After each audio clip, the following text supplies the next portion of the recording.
सिंध के बहादुर सहाफ़ी शहीद नसरुल्लाह गुडाणी के कत्ल की सख्त मज़म्मत कयूं था।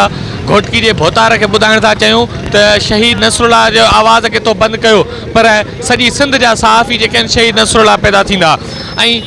सिंध जा सहाफ़ी इन वक्त गैर महफूज आहिनि। शहीद जान मोहम्मद महर जो सखर जो सहाफ़ी हो उनके कत्ल किया वियो, उनके कत्ल के 1 साल पूरो न थियो तो एक बे बहादुर सहाफ़ी के कत्ल किया वियो, जैसी भरपूर मज़म्मत कयूं था।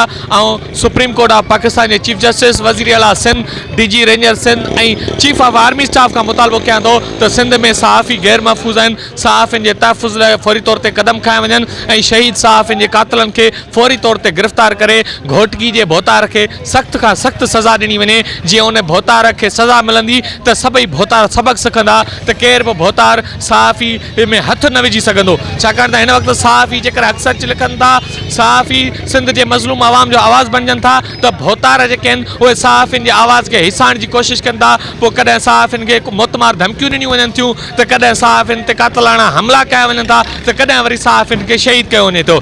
फौरी तौर ते शहीद नसरुल्लाह गुडाणी के कातिलन के गिरफ़्तार करे खेनि कानून के कटहरे में आंदो वञे। जी नाज़रीन, असां इन वक्त प्रेस क्लब भानसिदाबाद में मौजूद आहियूं। भानसिदाबाद जा कलमदड़ी प्रेस क्लब ते कारो झंडो चाढ़े 3 ॾींहं सोग मिलाइण जो ऐलान किया हुआ। निटन उस एहतजाजी मुज़ाहरो करे रोड ते धरणो हणी सख्त नारेबाजी करे रहिया आहिनि। सरदारी निज़ाम नामंजूर, करप्ट वडेरा नामंजूर जा नारेबाजी करे रहिया आहिनि। अचो तो मौजूद कलमदड़ियुनि सां ॻाल्हि ॿोल कयूं तो उन्हनि जो छा चवणु आहे। असां शहीद नसरुल्लाह के कत्ल की सख्त लफ़्ज़नि में मज़म्मत कयूं था। अफ़सोस सां चवणो पए थो त सदाई सिंध में पीपल्स पार्टी जा जेके सरदार करप्ट जेके वडेरा उन जिथे किथे मज़लूम जेकॾहिं जिते भी शहीद थिए थो या को सहाफ़ी शहीद थिए थो त उते मलवस जेकॾहिं तव्हां ॾिसंदो तो को भोतार हूंदो या सरदार हूंदो जिन जो तालुक़ पीपल्स पार्टी सां हूंदो। अफ़सोस सां चवणो थो पए पीपल्स पार्टी गुज़िरियल 15 सालनि खां हुक्मरानी करे रहियो आहे सिंध में, लेकिन सिंध जे माण्हुनि जा मसला हल करण बजाय माण्हुनि जा जेके बुनियादी मसला हल करण जे बजाय उन्हनि खे अज़तियूं ॾेई रहियो आहे। ऐं जेके सच ॻाल्हाइण वारा जेके हक़ सच ते हलण वारा सहाफ़ी उन्हनि खे क़त्ल करे रहिया आहिनि, शहीद करे रहिया आहिनि। असां सहाफ़ी चुताव था ॾियूं पीपल्स पार्टी जे हुक्मराननि खे त फ़ौरन शहीद नसरुल्लाह जे क़त्ल में मुलविस जवाबदारनि खे गिरफ़्तार करे कैफ़र किरदार ते पहुचायो वञे। ॿी सूरत में असां मरड़ घड़ी ताईं बुख हड़ताल कंदासीं, सेम हाउस अॻियां एहतजाजी धरणो हणंदासीं। पाकिस्तान में ॾिठो थो वञे त जेको आहे सहाफ़िन जे लाइ धरती तंग कई थी वञे ऐं हक़ीक़ी आहे त अवाम जी आवाज़ जो जेको आहे बुलंद करणु सहाफ़िन जो अहम किरदारु आहे।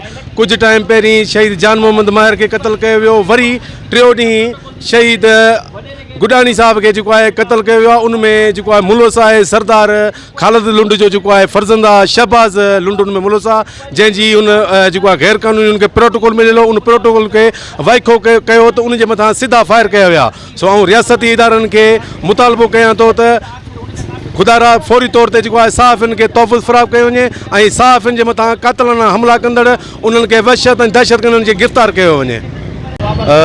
जी तव्हांजी वॾी महिरबानी जी। तव्हांखे ख़बर आहे साल ॾेढ अॻु जान मोहम्मद महर के बेदर्दी सां शहीद किया वियो। उन जा ज़ख़्म अञा ख़त्म ही न थिया आहिनि त हींअर वरी नओं असांजो सहाफ़ी भाउ जेको हक़ सच जो हमरा हो ऐं मज़लूम जो यानी साथी हो मज़लूम जो आवाज़ ऐवान ताईं पहुचाईंदो, किरप्ट भोतारनि जे ख़िलाफ़ जेको ॻाल्हाईंदो, उन्हनि जेके वाइको कंदो।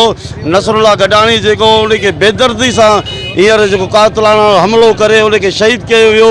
अफ़सोस सां चवणो थो पए अॼु 4 ॾींहं गुज़री चुका आहिनि, अञा ताईं सिंध हुकूमत कातिलनि खे गिरफ़्तार करण में नाकाम थी चुकी आहे। असां बार बार इहो ई असां रिक्वेस्ट कंदासीं सिंध हुकूमत खां पुरज़ोर अपील कंदासीं त नसरुल्लाह गाड़ी समेत शहीद जान मोहम्मद महर समेत जेके भी सहाफ़िन जा कातिल आहिनि उन्हनि खे गिरफ़्तार करे फिलफौर इन्हनि खे सज़ा ॾिनी वञे। ॿी सूरत में असां पूरे सिंध में पूरे पाकिस्तान में हर जॻह ते CM सिंध हाउस आॾो गवर्नर हाउस आॾो एहतजाज कंदासीं जेसिताईं हिन जा कातिल गिरफ़्तार न थींदा।